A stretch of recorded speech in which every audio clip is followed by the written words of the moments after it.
And this is where the charge port is. I'm gonna pop it open. Yep. So there you see. Interestingly, DC fast charging is also available. Yeah, J1772 port and DC port. Yeah. Charge times, it's not going to be as fast as something like the Tesla or the Rivian. No. But then it doesn't have to be because it has that turbocharged 1.5 engine to recharge the battery. Exactly. So BYD says 30% to 80% for this 29 kilowatt hour battery in about 20 minutes, which translates, I did a little bit of math, to about 44 or 45 kilowatt speed of charging. So not super fast. Yes, where you can charge kind of bidirectionally, right? So you can charge other vehicles off of this or power some serious stuff off of this. So Andre, yes. Of the three trucks here, let's look at the bed, a much more conventional bed than of course what we would find in the Cybertruck. And how do we pop it open? There's a double tap on this little button. Where have you seen this before, Tommy? Just ripped that off from Ford.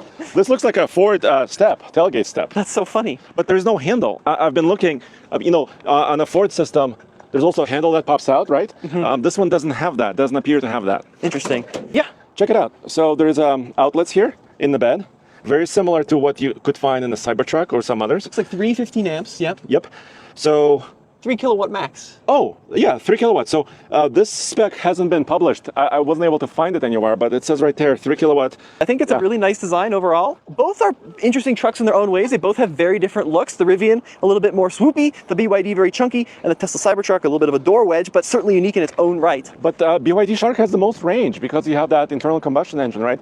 BYD says up to about 520 miles total range. So we are starting in the Tesla Cybertruck, and looking at this interior, of course, it is minimalist. Very minimalist. So you're not going to find hardly any hard buttons in this vehicle. It's all going to be incorporated in this giant center screen. The only buttons are really on the steering wheel and then over here for the window switches. And of course, steering wheel is a little bit of a misnomer because it really is a steering yoke. It's kind of strangely shaped with that bulkhead, and then lots of trapezoids. Push button for the tailgate as well, but it works pretty good overall, Andre. Yeah, and there's a little cubby under here. Yeah, that's right. So, and there's also a front trunk.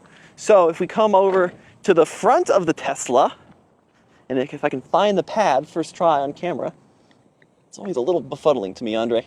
Why they? There's a little button. It's a little push, Hold right? There. There you go. The one-handed wonder, Andrei Smirnov. Yeah, that's going to glide open. You got even more storage space. It's about 7 cubic feet, so not a humongous amount of space, but still, there's something there.